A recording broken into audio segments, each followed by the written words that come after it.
សួស្តីបងប្អូនអរគ្នានេះគឺជាវីដេអូដំបូងរបស់ខ្ញុំហើយខ្ញុំធ្វើវីដេអូនេះជាការប្រម៉ូទក្នុងការធ្វើដំណើរដែលមានផាសុកភាពហើយនិងសុវត្ថិភាពបំផុតហើយសេវាកម្មនេះគឺជាសេវាកម្មដែលផ្ដល់ដោយរដ្ឋរបស់យើងហ្នឹងហើយវាជាការផ្ដល់សេវាកម្មតាមរយៈរថយន្តក្រុងនៅក្នុងទីក្រុងភ្នំពេញបងប្អូនមួយចំនួនបានធ្លាប់ប្រើប្រាស់សេវាកម្មនេះរួចមកហើយក៏ប៉ុន្តែមានបងប្អូនមួយចំនួនទៀតមិនទាន់បានប្រើប្រាស់នៅសេវាកម្មនេះឡើយទេដូច្នេះអនុញ្ញាតឲ្យខ្ញុំបាទចែករំលែកពីបទពិសោធន៍ពីព្រោះថាវាពិតជាមានអត្ថប្រយោជន៍សំខាន់ណាស់សម្រាប់បងប្អូនហើយខ្ញុំក៏ចង់ធ្វើវីដេអូមួយនេះដើម្បីអាប់ដេតនៅព័ត៌មានមួយចំនួនទៀតទៅកាន់អ្នកដែលបានប្រើប្រាស់សេវាកម្មនេះរួចមកហើយដែរក៏ដូចជាផ្ដល់ព័ត៌មានបន្ថែមសម្រាប់បងប្អូនដែលចង់ធ្វើដំណើរឬក៏ត្រៀមធ្វើដំណើរដោយប្រើប្រាស់សេវាកម្មសាធារណៈឬហៅកាត់ថាឡានក្រុងនៅទីក្រុងភ្នំពេញមួយនេះថាតើយើងត្រូវត្រៀមលក្ខណៈបែបណាយល់ដឹងអំពីអ្វីខ្លះនិងដោយរបៀបណាផងដែរការធ្វើដំណើរតាមឡានក្រុងមិនមែនថ្មីសម្រាប់បងប្អូនមួយចំនួនទេតែវាពិតជាមានអត្ថប្រយោជន៍ក៏ដូចជាការយល់ដឹងបន្ថែមពីគ្នាទៅវិញទៅមកនិយាយត្រង់ទៅខ្ញុំមិនមែនជាអ្នកដែលជំនាញនោះទេខ្ញុំគ្រាន់តែព្យាយាមធ្វើនៅអ្វីដែលខ្ញុំបានដឹងហើយចែករំលែក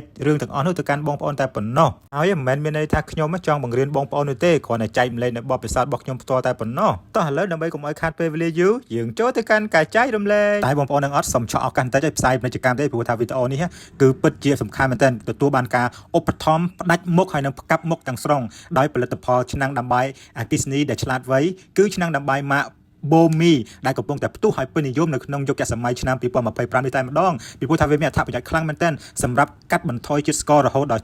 70% បងប្អូនមួយចំនួនធំដឹងពីរឿងនេះរួចមកហើយអូខេអញ្ចឹងបងប្អូនដែលមានចំណាប់អារម្មណ៍នៅក្នុងការធ្វើដំណើរតាមរយៈសេវាកម្មសាធារណៈនេះតើបងប្អូនត្រូវមានឧបករណ៍ឬក៏សម្ភារៈអ្វីខ្លះជាមួយនឹងបងប្អូនទី1គឺយើងត្រូវដឹងអំពីគោលដៅដែលយើងត្រូវទៅណាពីព្រោះថាបើយើងមានគោលដៅច្បាស់លាស់យើងនឹងមិនត្រឡប់ក្រោយហើយយើងនឹងមិនបោះបង់ពាក់កណ្ដាលផ្លូវហើយយើងនឹងមិនវឹកវរយើងនឹងសម្រេចគោលដៅដែលយើងត្រូវទៅទី2ប្រកាសចិត្តថាបងប្អូនបាន download Google Map រួចជាស្រេចជាមួយនឹងប្រព័ន្ធអ៊ីនធឺណិតហើយនឹងការប្រើប្រាស់ស្ទាត់ជំនាញទៅលើកម្មវិធីនេះហើយចំណុចចុងក្រោយគឺចំណុចទី3នេះគឺចំណុចសំខាន់គឺថវិកានឹងឯងបងប្អូននឹងអត់ពីមួយគោលដៅទៅមួយគោលដៅផ្សេងគ្នាទៀតនោះណាយើងត្រូវការរថយន្តក្រុងចំនួន1ខ្សែឬក៏2ខ្សែឬក៏រហូតដល់3ខ្សែឯណោះអញ្ចឹងឥឡូវនេះគោលដៅដែលខ្ញុំត្រូវធ្វើគឺខ្ញុំនឹងជ្រើសរើសយកទីតាំងនៃការចាប់ផ្ដើមរបស់ខ្ញុំពីវត្តចាក់អង្រែលើឆ្ពោះទៅកាន់គោលដៅបញ្ចប់របស់ខ្ញុំគឺនៅឯផ្សារ Century នៅជិតផ្សារពោធិ៍ចិនតុងអញ្ចឹងឥឡូវខ្ញុំបានកំណត់គោលដៅនិងទីតាំងដែលខ្ញុំត្រូវទៅរួចហើយមកបងប្អូនគ្រាន់តែចុចនៅកន្លែងសញ្ញាព្រួញដែលគេដាក់ពាក្យថា direction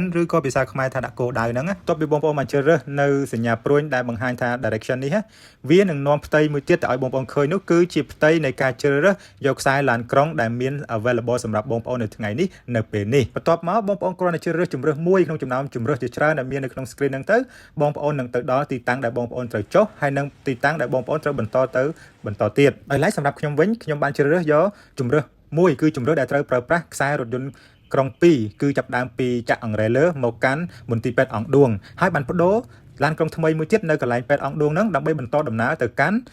ផ្សារ Century នៅឯពោធិ៍ចិនតុងបងប្អូនត្រូវប្រកាសចិត្តអាពេលដែលបងប្អូនជ្រើសរើសយកជំរើសហ្នឹងត្រូវចងចាំថាតើជំរើសហ្នឹងវាមានប្រើប្រាស់ឡានក្រុង2ខ្សែហ្នឹងថាតើខ្សែទី1ឡានលេខប្រមាណដែរហើយត្រូវបដូរទៅឡានក្រុងលេខប្រមាណដែរសម្រាប់ខ្ញុំនៅថ្ងៃនេះខ្ញុំជ្រើសយកឡានលេខ 2A ដើម្បីធ្វើដំណើរពីវត្តចាក់អង្រែលើមកមន្ទីរពេទ្យអង្គឌួងបន្ទាប់មកទៀតខ្ញុំត្រូវបដូរពីមន្ទីរពេទ្យអង្គឌួងទៅពោធិ៍ចិនតុងតាមរយៈខ្សែឡានក្រុងលេខ3អ្វីដែលជាបងប្អូនត្រូវចងចាំមួយទៀតនោះគឺត្រូវចងចាំថារាល់ពេលដែលយើងឡើងលើឡានក្រុងខ្សែណាមួយក៏ដោយតម្លៃសម្បត្តិសម្រាប់ប្រជាជនធម្មតារបស់ពួកយើងគឺតម្លៃ 1,500 រៀលដែលឡែកជាពិសេសបងប្អូនសាលាក្រុងបានផ្ដល់អនុញ្ញាតឲ្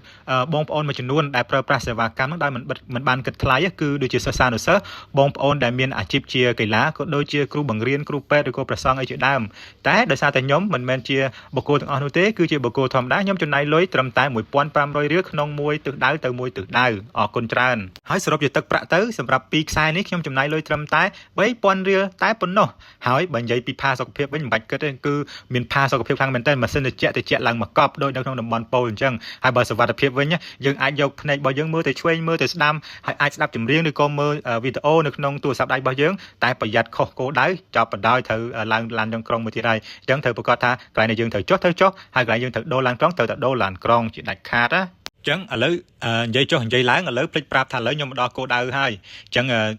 សម្រាប់ការធ្វើដំណើររបស់ខ្ញុំពីគោលដៅនេះវាចំណាយសរុបទៅប្រហែលខ្ទង់30ទៅ40នាទីបងប្អូនអរគ្នាលេខទូរស័ព្ទរបស់ខ្ញុំគឺ017 651 007ហើយបើបងប្អូនមានចំណាប់អារម្មណ៍ចង់តាមដានព័ត៌មានបន្ថែមឬក៏មានសំណួរអីពិសេសបន្ទាន់បងអាច call មកខ្ញុំបានទៅតាម Telegram ឬក៏ WhatsApp តាមរយៈលេខដែលខ្ញុំបានប្រាប់ហ្នឹងខ្ញុំរីករាយនឹងការឆ្លើយតបនិងផ្ដល់ព័ត៌មានលម្អិតទៅកាន់បងប្អូនបន្ថែមទៀតអរគុណច្រើនហើយតាមដានជាមួយខ្ញុំជាមួយនឹងវីដេអូផ្សេងៗទៀតណាបាយបាយ